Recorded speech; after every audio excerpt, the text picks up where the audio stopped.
Innallaha wa malaikatahu yusholluna 'alan nabi. Ya ayyuhalladzina amanu shallu 'alaihi wasallimu taslima. Dan ternyata begitu baiknya Allah, setiap perintahnya diiringi dengan upahnya. Allah tidak pernah memerintahkan kita untuk taat kecuali Allah berikan upah dari ketaatan kita. Mari kita taat sajalah kepada Allah. Biarlah Allah yang memberikan upahnya untuk kita. Bapak-bapak hadirin jamaah salat Jumat yang berbahagia. Selanjutnya, mari kita tingkatkan keimanan, tingkatkan ketakwaan kita kepada Allah. Dengan senantiasa takut itu hanya kepada Allah. Kita tidak perlu takut kepada siapapun, kepada makhluk-makhluknya Allah. Yang kita takutkan itu hanya Allah. Jadi tidak perlu gelisah ketika kita dibenci manusia. Apa manfaatnya manusia?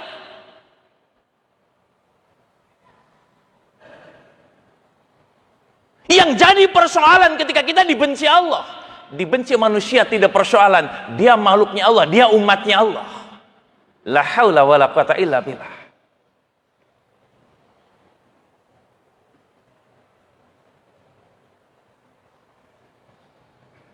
Bapak-bapak hadirin, jamaah salat Jumat yang berbahagia. Jadi sekali lagi, mari kita senantiasa takut kepada Allah. Bentuk ketakutan kita adalah dalam bentuk ketaatan dan kepatuhan kepada perintah Allah.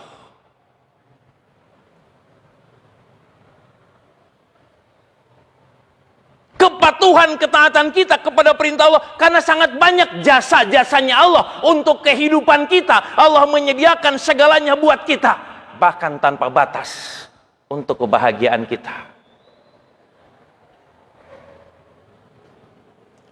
Bapak-bapak hadirin jamaah salat Jumat yang berbahagia.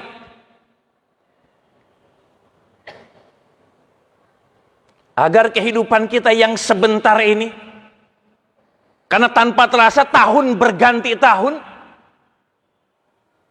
bulan berganti bulan, hari berganti hari, sangat tidak terasa. Agar benar-benar kehidupan kita terasa ternikmati. Yang sebentar hidup ini ternikmati. Maka ada baiknya kita lihat sebuah kisah yang sangat menarik, yang membuat kita akan benar-benar menikmati kehidupan ini. Ketika seorang kakek melintas di tengah-tengah gurun pasir dengan berjalan kaki, bertemu dengan seorang anak muda yang menaiki unta. Si anak muda terkejut melihat seorang kakek berjalan kaki sendirian di tengah gurun pasir. Anak muda ini turun dari untanya, memberi salam dan bertanya kepada si kakek, "Kakek, hendak kemana?" Kakek berjalan sendirian di tengah-tengah gurun pasir seperti ini. Si kakek menjawab, "Saya hendak melaksanakan perintah Allah. Saya hendak pergi ke Baitullah. Saya hendak pergi haji." Kek, Baitullah dari tempat kita ini masih sangat jauh, masih ratusan kilometer. Berani-beraninya kakek berjalan sendirian dengan bekal seadanya. Si kakek menjawab, "Sebenarnya saya tidak berjalan. Saya pun naik kendaraan. Hanya kendaraan saya tidak terlihat olehmu." Apa kendaraan yang kakek naiki? Kendaraan pertama yang saya naiki ketika dalam perjalanan menuju Baitullah melaksanakan perintah Allah. Di dalam perjalanan saya berhadapan dengan kesulitan. Saya berhadapan dengan kesempitan. Saya berhadapan dengan kesusahan. Maka kendaraan pertama yang saya gunakan adalah kendaraan sabar. Ya ayyuhalladzina amanu ista'inu bis-sabri was-salah.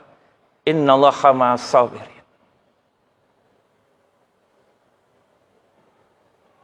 Ini kendaraan yang bisa kita naikin juga dalam kehidupan kita.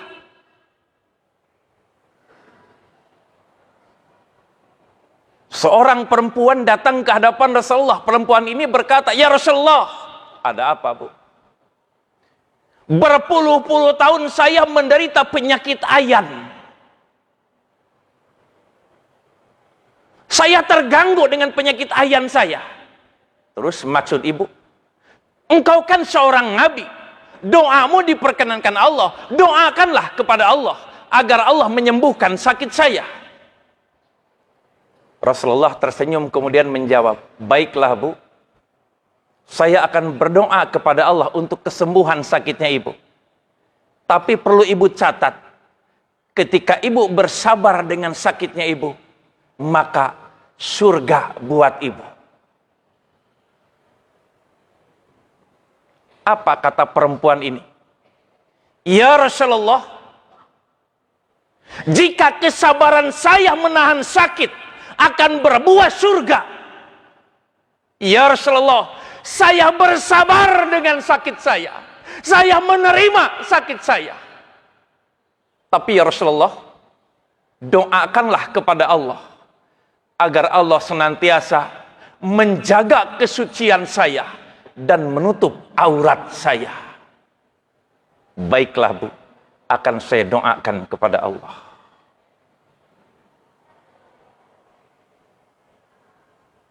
Jadi kesabaran itu tanpa batas, tidak ada batasnya. Mari kita bersabar ketika kita berhadapan dengan yang kita rasakan, kita merasa kesulitan. Padahal mungkin sebenarnya ada kebaikan dari Allah di dalamnya. Bapak-bapak hadirin jamaah salat Jumat yang berbahagia. Itu yang pertama. Yang kedua, kata si kakek ini, ketika dalam perjalanan menuju Baitullah melaksanakan perintah Allah, saya berhadapan dengan kebahagiaan, saya berhadapan dengan kelapangan, saya menemukan kenikmatan. Maka kendaraan kedua yang saya naiki adalah kendaraan syukur. Disyukuri.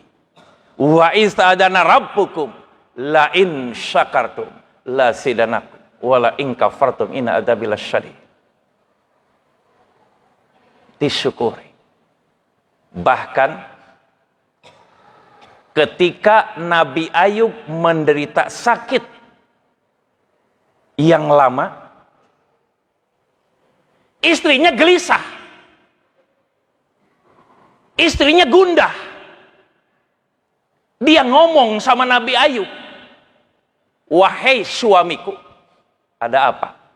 Engkau kan seorang nabi, masa sakit lama sekali? Masa Allah biarkan musibah menimpamu lama sekali?"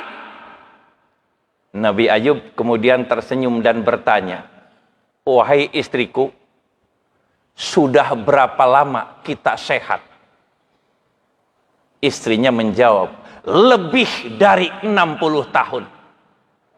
Sudah berapa lama saya sakit? Belum 1 tahun. Ternyata sehat yang diberikan Allah, kenikmatan yang diberikan Allah kepada kita jauh lebih besar dari penderitaan yang kita alami. Tidak pantas kita mengeluh atas ketentuan Allah." Allahu Akbar. Mari kita nikmati seperti apapun kejadiannya, ada kebaikan di dalamnya. Lihat ketika Ibrahim bin Adham menemukan seorang pengemis yang tidak punya kaki, tidak punya tangan, matanya buta, menderita penyakit kusta, tidak memiliki rumah, miskin.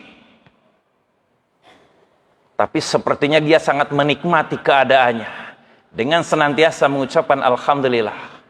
Ibrahim bin Adham bertanya, "Pak, Bapak kan hidup serba kekurangan, tidak punya tangan, tidak punya kaki, mata Bapak buta. kulit bapak kusta, bapak miskin, tidak punya rumah, tapi sepertinya bapak bahagia. Apa alasannya? Saya bahagia karena Allah memberikan kepada saya dua hal. Yang pertama, Allah berikan kepada saya lisan yang selalu berzikir. Dan Allah berikan kepada saya hati yang selalu bersyukur. Apa tidak pantas saya bahagia? Saya bahagia. Fabi ayyi ala'i rabbikuma tukadziban. Maka nikmat Tuhanmu yang mana lagi yang hendak kamu dustakan? Jadi mari kita senantiasa syukuri seperti apapun kehidupan kita adanya saat ini. Ini yang terbaik dari Allah. Bapak-bapak hadirin, jamaah sholat Jum'ah yang berbahagia. Selanjutnya, si kakek ini berkata lagi, kendaraan ketiga, ketika dalam perjalanan menuju Baitullah melaksanakan perintah Allah, melaksanakan kehidupan ini, saya menemukan kebahagiaan, saya menemukan kesusahan, saya berhadapan dengan kesempitan, saya berhadapan dengan kelapangan. Semuanya saya hadapi dengan baik-baik saja. Karena kendaraan ketiga yang saya gunakan adalah kendaraan ridho. Ridho dengan ketentuan Allah.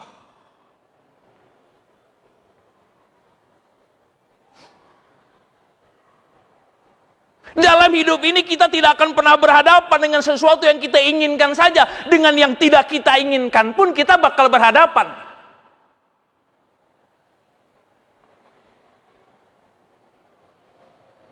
Dan yang namanya keriduan itu tidak dicari. Keriduan tidak dicari, keriduan tidak diminta, tapi keriduan ditemukan.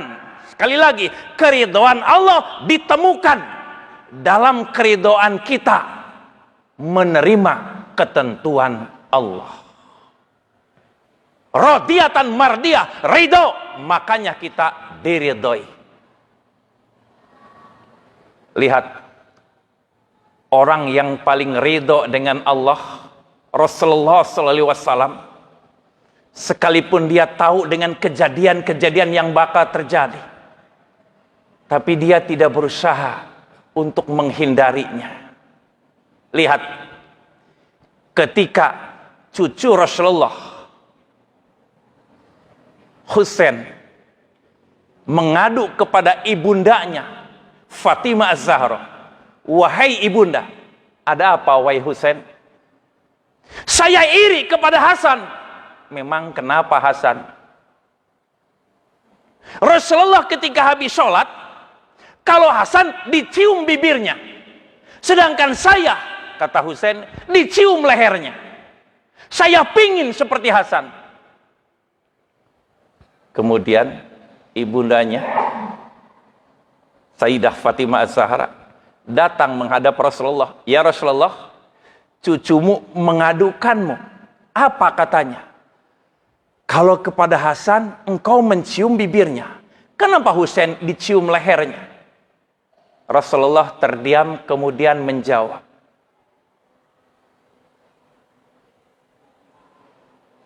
kenapa Hasan saya cium bibirnya? Karena suatu hari nanti Hasan akan meninggal diracun oleh teman dekatnya. Sehingga keluar kotoran dari perutnya.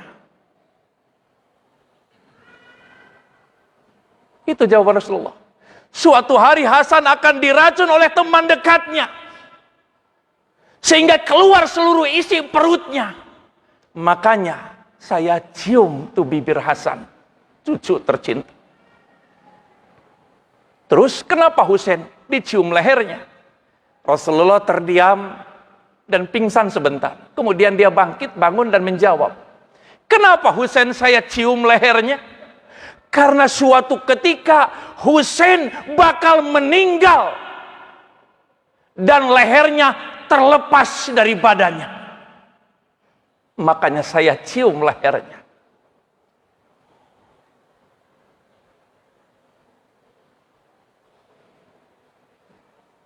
Ternyata penderitaan Rasulullah lebih berat dari kita, tapi Rasulullah senantiasa taat kepada Allah. Mari kita senantiasa redha dengan ketentuan Allah. Sehingga bersama Rasulullah suatu ketika kita nanti di surga. Bapak hadirin jamaah salat Jumat yang berbahagia. Selanjutnya yang terakhir, yang keempat. Kata si kakek ini. Ketika saya hendak menuju Baitullah, saya senantiasa berusaha, senantiasa berdoa, senantiasa berikhtiar, berbaik sangka kepada Allah.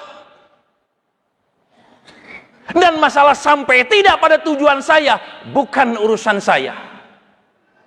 Maka kendaraan keempat yang saya gunakan agar saya tetap tenang adalah kendaraan tawakal, berserah diri kepada Allah.